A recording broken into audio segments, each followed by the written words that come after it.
자, 이 시간 바울의 염려라는 제목으로 말씀을 전하겠습니다. 세상의 공동체와 교회가 구별되는 특징이 있습니다. 교회는 누가 세우셨습니까? 그렇죠. 하나님께서 세우셨죠. 근데 교회와 세상의 공동체와 구별됨에 있어서 두 가지가 중요합니다. 하나는 존재의 구별이고 하나는 목적의 구별입니다. 자, 세상의 공동체는 어떻게 존재하게 되죠? 나와 마음과 뜻이 맞는 사람과 사람이 만나서 하나의 공동체를 형성합니다. 그래서 우리는 세상을 가르쳐 이렇게 세상의 공동체를 가르쳐 이렇게 정의하기도 합니다. 이익 집단 맞죠? 이익 집단. 공동 공동의 어떠한 이익과 또 나와 마음과 뜻이 함께 맞는 사람들이 모여서 공동체를 이룬다는 거죠. 그래서 어떠한 공동체를 이뤘을 때 그 공동체가 추구하는 어떠한 이익과 목적이 없다면 그 공동체는 유지할 수가 없습니다. 그것이 세상의 공동체예요. 여러분들의 직장이 없는 우리 대학생들도 있겠지만 어쨌든 직장인들, 여러분들이 있는 직장, 그 직장이 만약에 어떠한 이익을 창출하지 못한다면 그 직장이 있을 이유가 있습니까? 없죠? 그거는 노동 착취죠. 맞죠? 정말 미련한 행동이잖아요.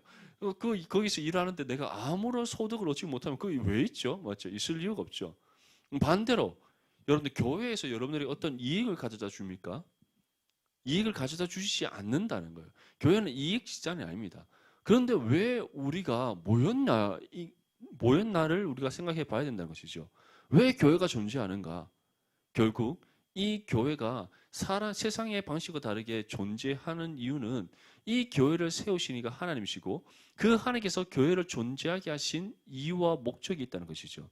그래서 세상의 공동체는 이익을 쫓아서 모였다면 또 서로의 마음과 뜻이 맞는 사람끼리 어떤 하나의 이익과 목적을 향해 모였다면 교회의 존재는 하나님으로부터 비롯되어지고 그 하나님께서 구원한 성도 한 사람 한 사람을 모으셔서 하나의 공동체를 이루게 하셨다는 겁니다.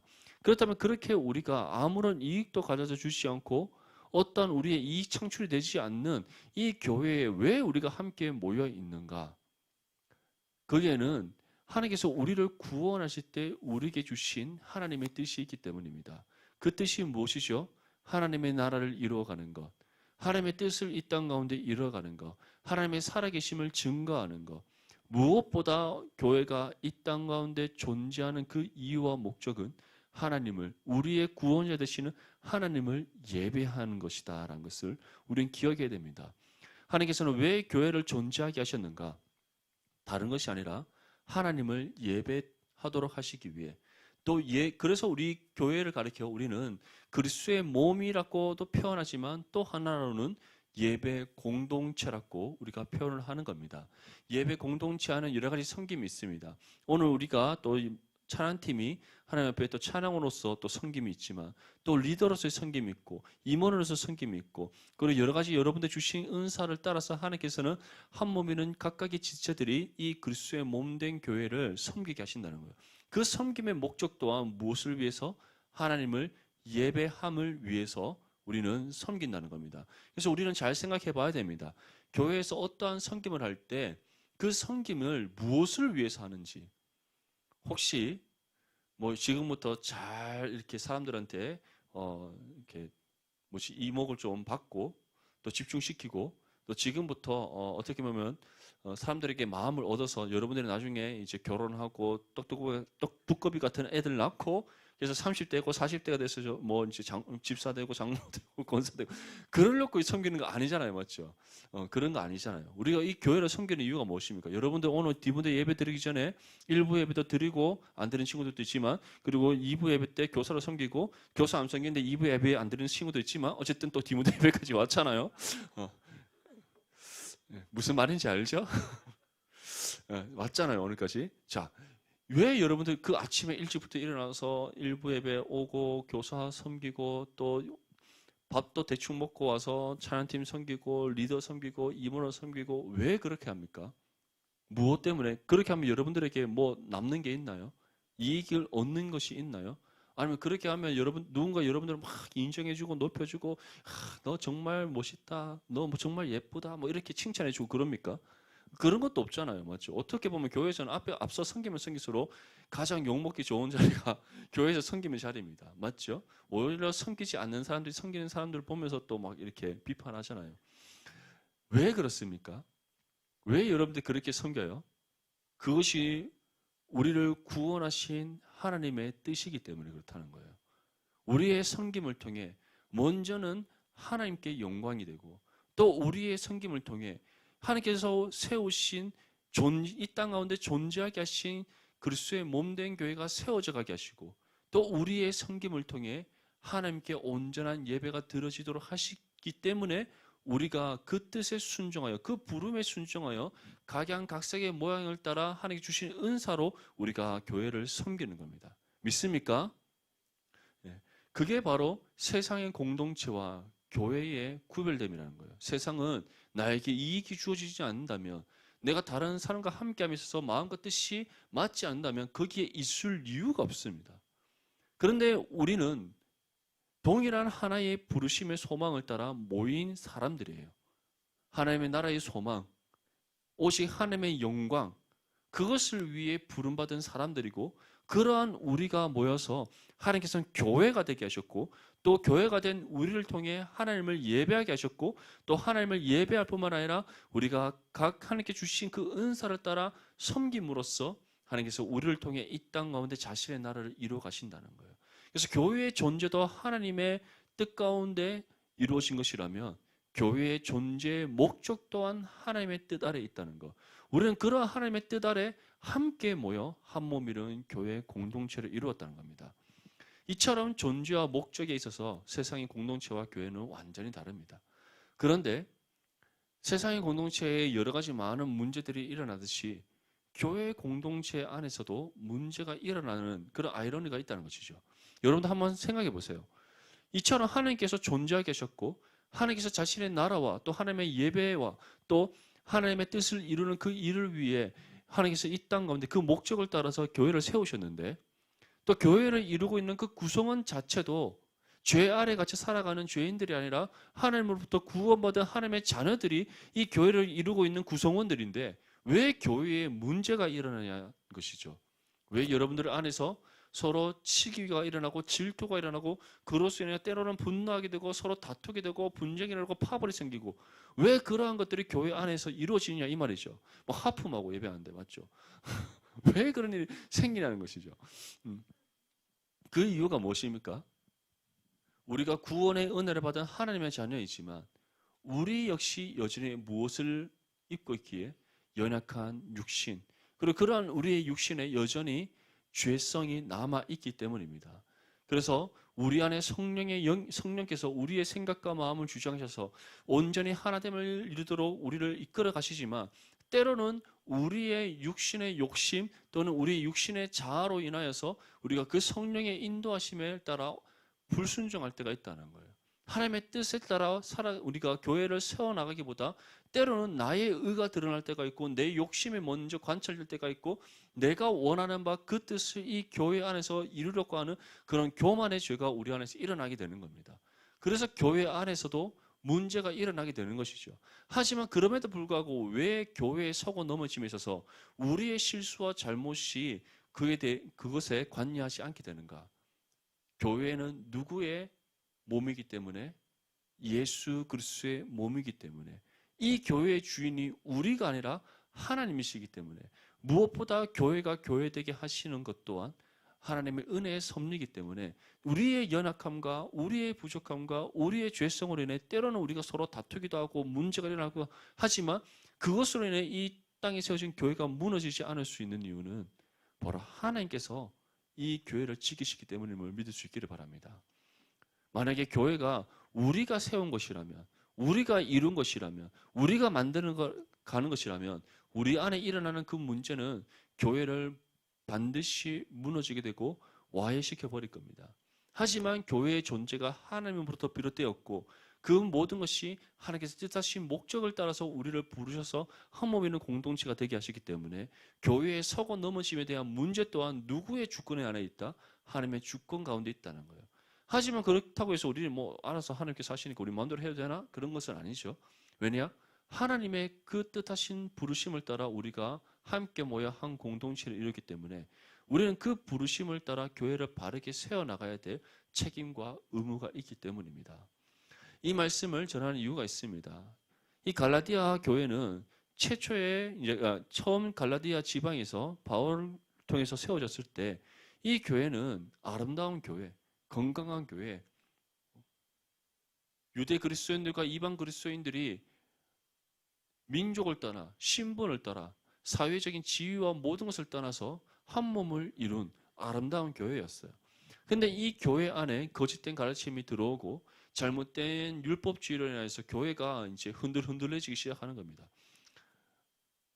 하나님의 말씀에 굳건한 반석 위에 교회가 세워지는 것이 아니라 세상의 잘못된 가르침과 가치관이 교회 안에 들어오기 시작하면서 교회가 세속화되어지고 세속한 그 교회 안에서 이제 인간의 우리가 가진 죄의 죄성들이 우리 육체의 욕심과 또는 우리의 육체의 자아가 계속해서 더 강하게 표출되면서 교회 안에 온갖 여러 가지 많은 문제가 일어나게 됐던 거예요.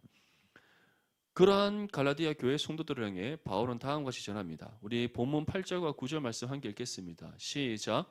그러나 너희가 그때에는 하나님을 알지 못하여 본질상 하나님이 아닌 자들에게 종노를 하였더니 이제는 너희가 하나님을 알 뿐 아니라 더욱이 하나님이 아신 바 되었거늘 어찌하여 다시 약하고 천박한 초등학문으로 돌아가서 다시 그들에게 종노릇 하려 하느냐. 아멘. 이들이 구원받기 이전에는 무엇의 종이었다고 말씀하고 있습니까? 죄의 종이었다. 우리가 구원받기 이전에 왜 죄의 종이었는가? 우리가 스스로 죄 아래 갇힌 존재가 되었기 때문이에요. 우리가 스스로 죄 아래 갇힌 존재가 되었다는 것은 이 땅에 태어나는 모든 사람들, 이 땅에 어머니의 배를 통해서 이 땅 가운데 나게 되는 그 모든 사람은 이 세상에 존재하는 그 순간부터 아담의 그 원죄가 우리 안에 들어와서 전적으로 타락하고 부패한 존재가 됩니다. 그러한 우리는 스스로 죄를 행하는 그러한 불쌍하고 불행한 인생을 살아가게 된다는 것이죠.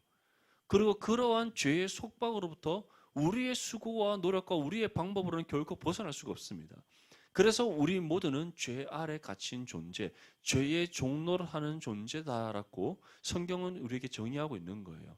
만약에 우리가 이 땅 가운데 태어나면서부터 우리가 죄로 인해 타락하고 부패한 존재로 태어났지만 우리가 우리의 죄 문제를 스스로 해결할 수 있는 그 능력이 있다면 그 방법을 우리가 찾아내어서 그 방법을 따라 우리의 죄 문제를 해결해 버린다면 우리는 죄의 종로를 하는 것이 아니라 그냥 죄와 더불어 살아가는 존재일 뿐입니다. 그렇죠? 그런데 종은 결코 주인의 손아귀에서 벗어날 수 없습니다. 주인이 놓아주지 않는 이상 종이 스스로 주인을 벗어날 수 있는 방법은 없어요. 물론 뭐 우리가 드라마나 영화나 보면 갑자기 막 그 종이 맞죠? 칼을 확 집어들어서 이제 주인을 죽여서 스스로 벗어나다든지 하지만 그래봤자 그 종은 종의 신분입니다. 결국에는 그 종이 잡히게 되면 그 죄에 대한 대가를 치를 수밖에 없는 것이 종인 것이죠. 이처럼 우리는 스스로 죄 문제를 해결할 수도 없고 죄의 굴레에서 벗어날 수 없고 죄의 속박으로부터 우리가 해방될 수 없는 존재가 우리였다는 거예요. 그래서 그러한 우리가 죄 아래 갇혀서 죄의 종노를 하고 있었는데 그때는 우리가 하나님을 알지 못한 채 우리 스스로 자신의 육신의 배를 자신의 신으로 삼고 육신의 탐욕과 탐식에 이끌려 살아왔던 존재였는데 그러한 우리를 누가 구원하셨다? 하나님께서 구원하셨다는 거예요. 예수 그리스도를 믿는 믿음을 우리에게 주셔서 그 믿음을 통해 예수 그리스도를 나의 구주로 영접하여 구원받게 하시는 은혜를 우리 가운데 베풀어 주셨다는 겁니다. 그런데 여기서 중요한 거 사도 바울이 우리에게 무엇이라고 말하죠? 하나님 아닌 자들에게 종노를 하였더니 이제는 너희가 하나님을 아는 것 하나님께서 우리에게 믿음을 주시고 우리에게 구원의 은혜를 베풀어 주셔서 하나님의 존재를 우리가 알게 되었을 뿐만 아니라 누가 우리를 기억하고 있다? 하나님이 우리를 아신 바 되었다. 다시 말해 하나님께서 너희를 진정 하나님의 자녀 삼아 주셨고 너희가 하나님을 알기 이전에 이미 하나님께서 너희를 알고 계셨다는 거예요. 이처럼 우리가 죄에서 벗어나 구원의 은혜를 받음에 있어서 그 모든 주체가 누구시라는 겁니까? 하나님이시라는 거. 우리를 구원하신 하나님 그리고 그 구원의 은혜도 하나님의 주권 가운데 베푸르시 은혜였다는 겁니다. 너희가 그 모든 은혜를 받아 이제 너희의 구원자 되시는 하나님을 너희가 알며 그 하나님을 믿고 섬기는 삶을 살아갈 수 있는 그 하나님의 자녀의 신분과 권세를 받았는데 지금 너희 무엇하고 있느냐라고 바울이 책망하고 있는 거예요. 그들이 무엇을 하고 있습니까? 지금 하나님을 바르게 섬기지 않고 내가 옳다, 너가 옳지 않다. 아니야, 내가 옳다, 너가 옳지 않다. 서로 자신의 인간의 생각과 인간의 주장을 내세우며 다투고 있더라는 것이죠. 유대 그리스도인들은 이방 그리스도인들을 향해 무엇을 주장했습니까? 너희 우리와 같이 유대의 전통과 관습을 따르지 않으면 너희 올바른 구원을 받은 것이 아니야. 너희 구원은 반죽짜리 구원이야. 너희가 완전한 구원을 받으려면 우리와 같이 할례를 받고 유대의 모든 전통과 규례와 관습을 따라 지켜야 돼. 이방 그리스도인들은 무엇이라고 얘기합니까? 아니야. 우리는 바울로부터 복음을 들었고 바울로부터 복음의 가르침을 받아서 우리가 예수 그리스도를 믿어 구원받았어. 그런데 바울이 전한 그 복음의 내용에는 너희와 같은 그런 말들이 있지 않아. 예수 그리스도를 믿는 믿음으로만 구원받는다 그랬어. 근데 유대 그리스도인들이 계속 얘기하는 거죠. 아니야. 바울이 가르친 가르침은 틀렸어. 그거는 반쪽짜리 복음이야. 우리가 전하는 복음이 온전한 복음이야. 그랬더니 이제 이방 그리스도인들이 어떻게 주장합니까? 생각해 보니까 쟤들이 저렇게 주장한다면 이제 더 이상 말이 안 통하니까 우리도 이렇게 주장할 수 있겠네. 야, 너희 원래 이 지역 사람 아니잖아. 완전 유대인들 원래 갈라디아 지방에 사는 사람들 아니잖아요. 그 사람들 다 어디 사람이에요? 다 유대 땅 사람들이잖아요. 맞죠? 너희 우리 지방 사람 아니잖아. 그렇다면 반대로 생각해서 너희가 진짜 구원받으려면 우리의 이 땅에서의 전통과 가습을 따라야 돼. 이렇게 주장을 해버린 거죠.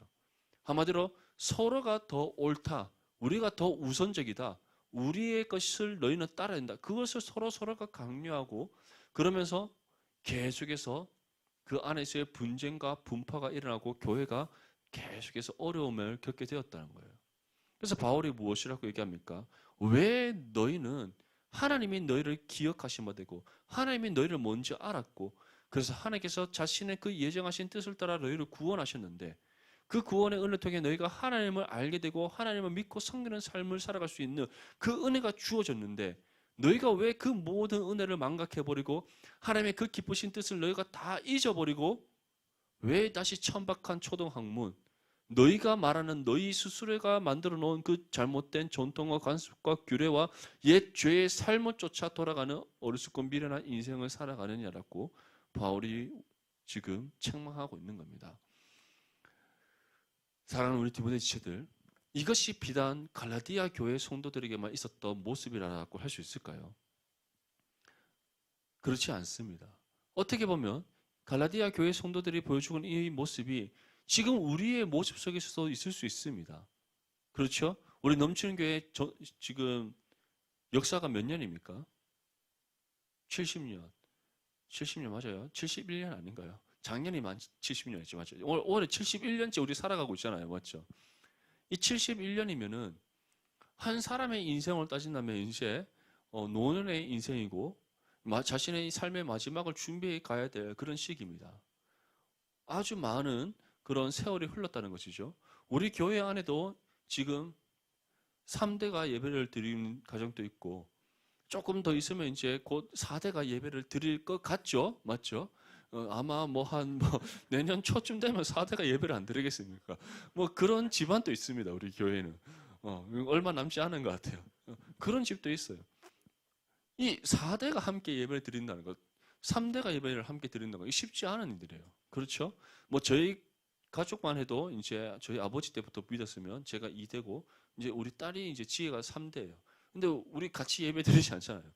제가 사역자이기 때문에 그런 것도 있지만 근데 이 3대가 함께 예배 드리려면 얼마나 오랜 시간이 지나야 되겠어요. 우리 교회 역사가 그걸 보여주고 있는 거예요. 만약에 여러분들이 조금 더 자라서 이제 또 결혼을 하고 자녀를 낳으면 우리 교회는 4대 또는 그 이후에는 5대까지 요즘 또 오래 사시니까 5대까지 우리가 함께 예배드리는 그날이 올 수도 있습니다. 그만큼 우리 교회가 엄청난 역사를 자랑한다는 거예요. 70년 된 교회가 그렇게 많지 않아요. 우리가 뭐 가끔씩 100년 이상 된 교회들에 대해서 우리가 뭐 부산만 봐도 저쪽에 부산 진교회라든지 초량교회라든지 100년 넘은 교회들이 있으니까 와 대단하다 하지만 사실 우리 교회만 해도 정말 대단한 거예요. 우리 교회가 1953년 맞죠? 52년 맞지? 1952년에 세워졌잖아요. 6.25 전란 때 세워졌다고요. 6.25가 50년에 발발해서 53년에 끝났거든요. 6.25 전쟁 중에 세워진 교회가 우리 교회예요. 정말 대단한 거죠. 그때 교회를 세울 생각을 했다는 자체가 정말 말이 안 되는데. 근데 그때 세워진 교회예요. 그때 생각해 보세요. 1952년에. 지금 그때와 오늘의 시대가 얼마나 많이 바뀌었습니까? 맞죠? 근데 그 무고한 역사의 흐름 속에서 이 교회가 든든히 세워져 왔고, 그리고 이전에 한번 뭐 우리가 여러 가지 교회 역사 가운데 어려움이 있었지만 그것을 딛고 지금 또 우리가 제2의 또 하나님의 은혜의 또 도약기를 계속 진행되어지고 있잖아요. 코로나 상황 속에서 우리 교회가 또 은혜를 많이 받아서 큰 별 어려움 없이 우리가 여러 가지 또 많은 또 은혜의 결과물들을 만들어냈지 않습니까? 근데 그러한 역사가 그러한 우리의 자랑이 때로는 우리 스스로 만든 전통과 관습과 규례가 될 수 있다는 것을 우리는 늘 경각심을 가져야 됩니다. 교회의 역사가 오래될수록 그 교회가 가진 그들만의 전통이 강하다는 거예요. 교회의 역사가 오래되면 오래될수록 그들만이 만들어 놓은 관습들이 강하다는 겁니다. 그들만이 만드는 규례가 강하다는 거예요. 저는 제가 한 번씩 얘기 드리지만 제가 청년 때 신앙생활 했던 그 교회는 지금 이제 3년 뒤면 120주년이에요. 지금 제가 처음 그 교회를 갔을 때, 제가 고등학교 때 처음 가봤을 때 그 모습과 지금 그 교회의 모습은 완전 뭐 천국과 지옥의 간극이 있습니다.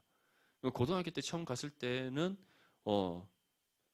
겉으로 보여지기에는 교회가 성장을 하고 은혜가 많은 것 같은데 이 100년 된 교회니까 그 교회는 위계 질서가 교회가 맞죠. 예수 그리스도 이외에 누구도 우리가 뭐 높거나 낮음이 없는 다 동등한 하나님 한 몸 이런 지체인데 거기는 그런 게 없었어요.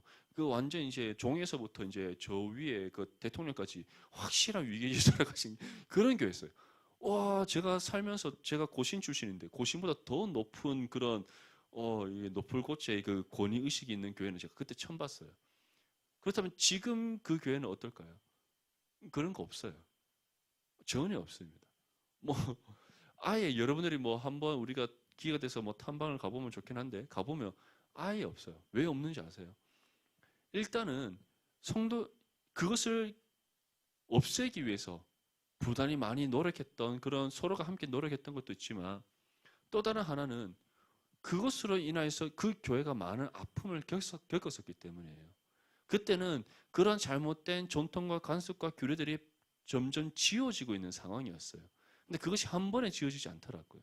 정말 오랜 시간이 지나서 지금 그 교회 담임 목사님이 1995년에 담임으로 오셔갖고 나이는 뭐 우리 목사님보다 한 2살, 3살밖에 안 많으신데 벌써 한 8년째 지금 사역하고 계시거든요. 그러니까 그것을 지우는데 시간이 너무 오래 걸리다는 거예요. 너무 힘이 들더라는 거죠. 그래서 무너진 그 성전을 다시 구축해내는 게 너무 힘든 거예요. 바울이 그것을 전하고 있는 거예요. 너희 처음에 그러지 않았느냐? 그런데 왜 너희가 다시 옛 천박한 초등학문으로 돌아가서 왜 너희가 스스로 예수 하나님께서 세우신 교회를 무너뜨리라고 하고 있냐는 거죠. 그것을 다시 복음으로 일으켜 세워서 건강한 신앙 공동체를 이루는 것이 얼마나 힘이 드는지 아느냐라고 지금 책망을 하고 있는 겁니다. 우리 디모데 안에는 혹시 그런 모습 없습니까? 우리가 만들어 놓은 우리 디모데는 원래 이때는 이렇게 했어. 저 때는 저렇게 했어. 뭐 그런 우리가 만든 혹시 전통과 관습과 규례는 없습니까? 그것이 무조건 다 틀렸다는 말은 아닙니다. 하지만 그것이 때로는 우리가 다른 지체들 또는 우리가 하나됨을 이룬 데 있어서 가로막는 하나의 장애물이 될 수 있다는 사실을 우리는 기억을 해야 됩니다. 그래서 우리는 우리의 전통을 앞세우고 우리의 관습과 규례를 먼저 내세우기보다 하나님의 뜻이 무엇인가를 먼저 찾아야 되고 우리 디모데가 어떻게 하면 더 하나됨을 온전히 이루어서 건강한 신앙 공동체를 이루어갈 수 있는가를 우리는 최우선적으로 생각해야 된다는 거예요. 그래서 때로는 우리는 우리의 만들어 놓은 전통을 내려놓을 수 있어야 되고 간섭과 규례를 철폐를 할 수 있어야 됩니다. 그것이 우리 안에서 이루어지지 않는다면 우리는 어쩌면 지금 갈라디아 교회처럼 다시 천박한 초등학문으로 돌아가는 그런 어리석고 미련한 행동, 옛 죄의 간섭을 쫓아 살아가는 스스로 하나님의 자녀가 되었음에 불구하고 종의 노예로 스스로 들어가고자 하는 그런 어리석은 죄의 행동을 할 수 있다는 것을 기억할 수 있기를 바랍니다. 우리 본문 10절에서 11절 말씀 함께 읽겠습니다. 시작. 너희가 날과 달과 절기와 해를 삼가 지키니 내가 너희를 위하여 수고한 것이 헛될까 두려워하노라. 아멘. 바울이 책망과 함께 이제 그들을 향한 염려의 마음을 표현합니다. 뭐 어떠한 염려의 마음입니까? 바울이 그들을 위해 수고한 모든 것이 헛될까 두려워한다는 거예요. 바울이 어떠한 수고를 했습니까? 그 한 영혼 한 영혼을 복음으로 살리는 일을 위해 자신에게 주어진 복음의 사명을 온전히 감당했던 바울입니다. 지금 잠시 떨어져 있는 가운데 있지만 그럼에도 불구하고 그 갈라디아 교회 성도들을 위해 끊임없이 기도하는 바울이었고, 그리고 할 수만 있다면 이 서신을 통해서 그 갈라디아 교회를 말씀으로 양육하고 또 바르게 세우는 일을 위해 수고했던 바울이에요. 근데 실제로 지금 바울은 어떠한 상황 속에 있습니까? 이 바울이 지금 자기 형편이 그런 좋은 상황 속에 있습니까? 그렇지 않죠. 지금 3차 전도 여행 중에 마게도냐에 있을 때 지금 갈라디아 교회를 향해서 이 말씀을 전하고 있습니다. 근데 바울이 1차 전도 여행 때 굉장히 수월하게 했어요. 2차 전도 여행 때 조금 더 힘들었습니다.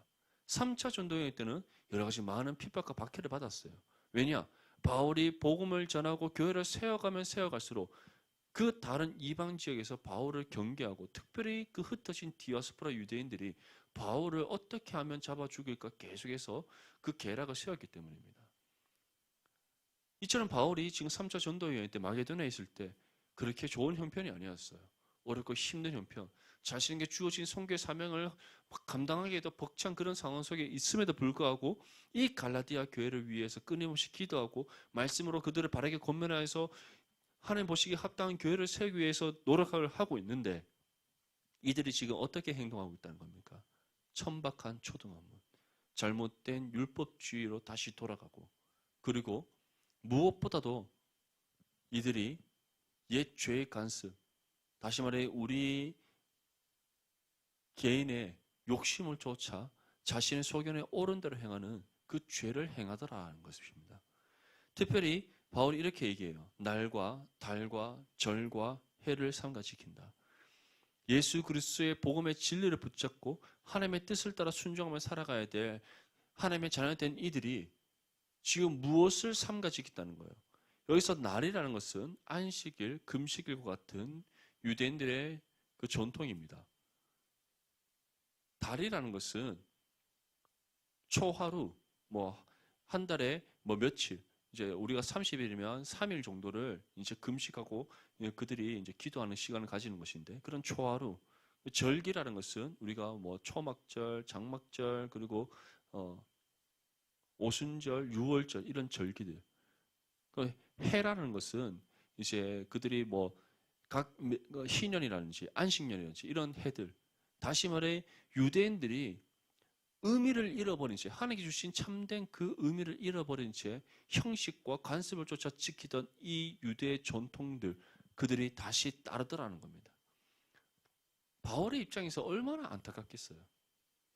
실컷 그 갈라디아 지방에 사는 이반 그리스도인들을 비롯해서 또 잘못된 유대주의에 빠져서, 율법주의에 빠져서 살아가고 있던 그 유대인들을 예수 그리스도의 복음을 전하고 그 가운데 하나님께서 택한 그 사람들이 주님 앞에 나왔을 때 그들을 하나의 신앙 공동체를 이룰 수 있도록 정말 물심양면으로 도왔던 바울입니다. 지금 그 바울의 모든 수고가 헛되는 그런 좋지 않은 결과로 지금 치닫고 있더라는 것이죠. 바울의 수고가 헛된다는 것은 그들이 이제 하나님으로부터 버림받는다, 그런 뜻은 아닙니다. 바울이 왜 이와 같은 극단적인 표현을 했느냐?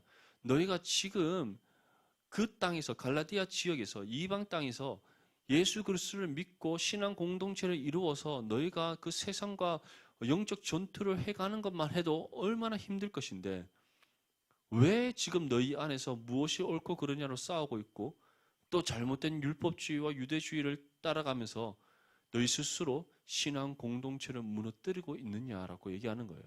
그리고 바울의 수고가 헛되다는 것은 그러한 그들의 모든 어리석은 행동이 믿음 없는 자와 같은 모습이 될 수가 있고 그로 인해 하나님 앞에 열매 맺지 못하는 그런 비참한 인생이 될 수 있기 때문에 바울이 나의 수고가 헛되지 않도록 너희가 다시 복음으로 돌아올 것을 다시 하나님의 말씀의 그 가르침을 따라 바르게 살아갈 수 있도록 너희의 걸음을 돌이켜 나아올 것을 지금 요청하고 있는 거예요. 예수님께서도 열매 맺지 못한 무화과 나무를 향해 다음과 같이 말씀하셨습니다. 마태복음 21장 18절에서 19절 말씀을 보면 이른 아침에 성으로 들어오실 때에 시장하신지라 길가에서 한 무화과 나무를 보시고 그리로 가서 잎사귀밖에 아무것도 찾지 못하시고 나무에게 이르시되 이제부터 영원토록 내가 열매를 맺지 못하리라 하시니 무화과 나무가 곧 마른지라. 예수님께서 제자들과 이른 아침에 길을 걸으시다가 배가 고프셨는데 그 유대 지역에 있던 무화과 나무는 철을 따라 계속해서 열매를 맺는 나무, 그것이 무화과 나무입니다. 그래서 무화과 나무의 특징은 항상 사시사철 열매를 맺는 거예요. 근데 그 무화과 나무가 열매를 맺지 못하고 잎사귀만 무성하게 있는 겁니다. 한마디로 이 나무가 병이 들어서 열매를 못 맺는 건지 아니면은 이 나무가 건강하지 않아서 못 맺는 건지 뭐 여러 가지 상황은 잘 모르겠지만 열매를 맺지 못한 가운데 있었어요. 예수님께서 무엇이라고 말씀합니까? 이 열매를 맺어야 될 무화과 나무가 열매를 맺지 못하는 것. 그것에 대해서 예수님께서 마음 아파하시면서 이와 같이 얘기하는 겁니다. 내가 영원토록 열매 맺지 못하리라. 왜 그 말씀을 하셨는가? 경건의 모양은 있으나 열매 맺지 못하는 사람은 그 경건이 거짓된 경건이라는 거예요. 너희가 지금 신앙 공동체를 이루고 있고 하나님의 자녀라고 말하면서 천박한 초등학문 옛 율법주의를 빠져들어 있고 너희 소견에 옳은 대로 행한다면 너희의 그 모든 모습은 하나님 앞에 거짓이고 결코 열매 맺는 삶이 될 수 없다. 그러한 모든 것이 나의 수고를 헛되게 만드는 죄의 행위이기에 내가 지금 너희에게 강력하게 권면한다. 너희의 걸음을 돌이켜 다시 예수 그리스도의 복음의 진리를 향해 나아가라는 겁니다. 천박한 모든 초등학문 다 던져버리고 너희가 내세우는 모든 잘못된 그런 거짓의 가르침 다 내려놓고 내가 너희에게 전한 유일한 진리 예수 그리스도의 복음을 굳게 붙잡고 말씀의 가르침을 따라 이 너희가 한 몸이는 그 교회를 바르게 세워나갈 것을 지금 요청하고 있는 겁니다. 사랑하는 우리 디모데 지체들, 지금 우리 디모데는 어떻습니까? 여러분들 보기에 건강하고 아름다운 신앙 공동체로 잘 세워져 가고 있다라고 생각되죠? 그렇습니까? 아멘? 네. 여기서 우리는 그쳐서는 안 됩니다. 만약에 지금의 우리의 모습에 우리가 만족해 버린다면 어떻게 보면 그것이 조금 더 시간이 흐르면 우리 또한 지금 갈라디아 교회처럼 우리 안에 잘못된 전통이 생겨날 수가 있고 또 우리 안에 여러 가지 자신의 소견에 옳은 대로 행하는 잘못된 모습들이 우리가 일어날 수가 있다는 겁니다. 우리의 욕심을 따라 우리의 공동체를 만들려고 하는 그런 스스로 죄의 종으로 들어가려고 하는 그런 죄악된 모습들이 우리 가운데 일어날 수 있다는 거예요. 그렇기 때문에 우리는 늘 하나님의 말씀으로 우리의 삶을 점검하고 하나님의 말씀의 가르침을 따라 우리가 살아가고 무엇보다 하나님의 말씀을 비추어서 우리 신앙 공동체를 우리가 하나하나 살필 수 있는 지혜가 필요한 거예요. 제가 최근에 읽고 있는 책 중에 신화책이라서 여러분들이 소개도 잘 읽지 않을까 그래도 소개를 해드린다면 18세기 말에서 19세기 초에 가장 이제 뛰어난 우리 개혁파 신화주 중에 헤르만 바빙크라는 그런 교수가 있습니다. 목회자죠, 교수인데 그분이 책을 남긴 건 아니에요. 여러 가지 자기가 만든 강의안이 있고 그에 따른 여러 가지 자료에 정리된 그런 문헌들이 남아 있는데 그걸 가지고 미국의 칼빈 캘리지에 있는 그 존 볼트라는 교수가 있습니다. 그 교수와 함께 이제 네덜란드어 옛 화란어를 이제 읽고 독해를 할 수 있는 많은 신학자들을 모여서 헤르만 바빙크 학회를 만들어요. 만들어서 그분들이 첫 번째 작업한 건 뭐냐면 이미 이제 헤르만 바빙크가 살아있던 시절에 이제 출간된 개혁파 교의학이라는 책이 있습니다. 한 권당 한 1000페이지다라는 4권짜리 책인데 뭐 한번 읽어보기를 추천합니다. 아주 재밌어요. 읽어보면 저는 그거 한 뭐 여러 번 이렇게 읽었었는데 아주 재밌습니다.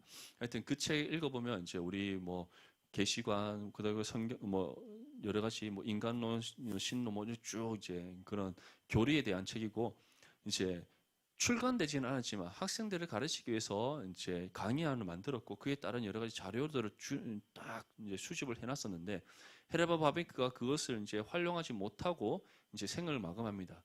그게 바로 개혁파 윤리학이에요. 개혁파 윤리학. 그 개혁파 윤리학의 자료를 이제 다 수집을 해서 그 암스테르담 자유대학교에 이제 그 박물관에 소장되어 있는 것들을 이제 받아서 쫙 정리해서 책을 출간을 했어요. 그래서 이제 뭐 영역본을 출간한 거죠. 이제 1권, 2권, 이제 3권이 곧 나오는데 한글로는 이제 번역된 거는 1권만 번역이 되어 있습니다. 개혁파 윤리학. 근데 그 개혁파 윤리학을 보면 이런 부분이 있어요. 바빙크가 어떻게 이제 정의하느냐 하면 우리 그리스도인들이 죄인을 구원받기 이전에 우리가 이 땅 가운데 죄인으로서 살아갈 때 우리가 행했던 윤리적인 우리의 모습들 그리고 이제 구원받고 난 이후에 우리가 성령의 인침을 받아서 성령의 통치와 다스림을 받는 우리가 이 땅 가운데 살아가면서 우리의 삶 가운데 일어나게 되는 그런 그리스도인으로서의 윤리의 모습들 거기에 대해서 철저하게 비교를 해요. 비교를 하는데 무엇이 차이가 나느냐? 그들에게는 양심이 없다는 거예요. 일반적인 우리가 가지는 사회적인 그런 도덕과 윤리에 대한 양심이 있지만 죄에 대한 양심이 없다라는 거예요. 여러분들 한번 생각해 보세요. 여러분들 친구들 중에서 교회 다니지 않고 하나님을 알지 못하는 친구들, 그 친구들하고 대화하다 보면 한 번씩 탁탁 막히는 게 있어요. 어떠한 막힘이냐? 우리가 그 어떠한 뭐 잘못된 부분에 대해서 나의 뭐 서로가 실수한 부분에 대해서 우리가 얘기를 할 때 그 친구들은 겉으로는 정말 마음 아파하면서 미안해하는 척하지만 결국에는 딱 그냥 실수한 것에 대한 잘못밖에 없어요.